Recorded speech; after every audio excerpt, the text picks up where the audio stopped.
दोस्तों, आज हम कैंचियों का कल्चर अलग कर रहे हैं। आप देख पा रहे होंगे किस प्रकार से हमारे कैंचियों की संख्या है। यहाँ पे कैंचियों की तादाद पॉपुलेशन है और इस कैंचियों की कल्चर को अलग करने के लिए किस प्रकार की मेथड अपनानी जानी चाहिए और आप किस प्रकार से ध्यान रखें कि कितने 1 किलो में कितने कैंचियों आने चाहिए। अभी सिर्फ मैं कैंचियों ऊपर से अलग कर रहा हूँ, फिर मैं इसमें से वर्मी कंपोस्ट को कैसे हटाऊँगा। आप पूरा तरीका देखिए कि लोग क्या करते हैं, पागल बनाते हैं, इसको बस सीधा डायरेक्टली पैक कर देते हैं।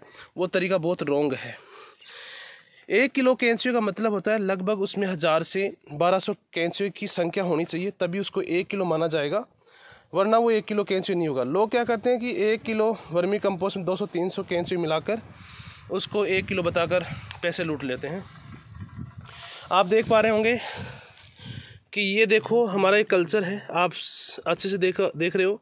इसको मैं पहले इस गमले में डालकर एक प्लास्टिक के तिरपाल में मैं इसको डालूंगा और फिर उसको जैसे धूप पड़ेगी ये कैंचियों सभी के सभी नीचे चले जाएंगे। ऊपर से हम उस जो वर्मी कंपोस्ट है उसको अलग कर लेंगे। देखो ये भाई इस वर्मी कंपोस्ट को लेकर यहाँ पे लेके आए हैं और यहाँ हम इसको डाल देते हैं। जैसे धूप पड़ती है ये कैंचियों पूरे इसको ऐसे कूटा कर एक जगह ऐसे देख लो। तो जैसे ही धूप पड़ेगी ये पूरे के पूरे कैंचियों, इसको धूप बिल्कुल पसंद नहीं होती। आप सब जानते हैं कि आइसिनिया फोर्टिडा स्पीसीज है और वर्मी कंपोस्ट बनाने के लिए सबसे अच्छी यही आपकी स्पीसीज मानी जाती है। देखो अब मैं आपको दिखाता हूँ, 10 मिनट पहले डाले थे इसमें, ये कैंचियों सभी नीचे चले गए। तो अभी 5 मिनट के अंदर ही पूरे कैंचियों नीचे चले जाएंगे और ऊपर से हम खाद को उठा लेंगे। इस डेयरी बना दो, पूरी डेयरी बना दो, डेयरी बना दो। अब इसके हम डेयरी बना देंगे। देखो अभी देख रहे हो आप, ये कैंचियों का कल्चर आ गया पूरा ऊपर। तो हम डेयरी बनाएंगे इसको, जैसे ही ये पूरे के पूरे कैंचियों नीचे चले जाएंगे धूप के अंदर, है ना। और फिर बाद में ऊपर से उस खाद को हम अलग कर लेंगे और लास्ट में नीचे पूरे सिर्फ कैंचियों बचेंगे। वो कल्चर कहलाएगा। लोग क्या होते हैं सीधा डायरेक्टली पैक कर देते हैं गोबर और वर्मी कंपोस्ट के साथ ही। वो तरीका बहुत गलत है। ये कैसे इसको अलग करो। तो इस प्रकार से आप कैंची खरीदते समय बहुत सावधानी रखें। ये मेरा वर्मी कंपोस्ट फार्म है, लगभग 250 बेड है और ये जो आप देख रहे हैं ये शुरू की 15 बेड इधर और 15 बेड इधर, इसमें से मैंने वर्मी कंपोस्ट उतार लिया है और इसमें सिर्फ एंड सिर्फ कल्चर बचा है जो मैं आपको दिखा सकता हूँ कि कल्चर किस प्रकार से है।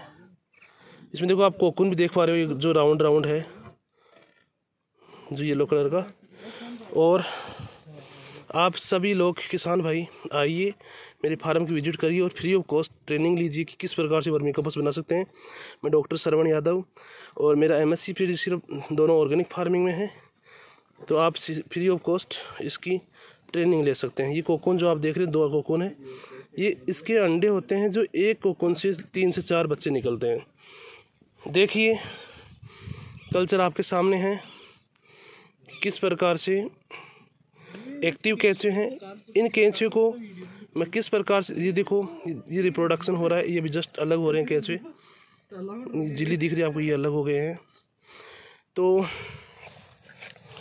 सभी दोस्तों से निवेदन है कि एक बार आप फार्म का विजिट करिए और मेरे फार्म की देखिए स्थिति और कुछ सीखिए और ऑर्गेनिक फार्मिंग को प्रमोट कीजिए और ऑर्गेनिक फार्मिंग अपनाइए और जैविक खेती करिए।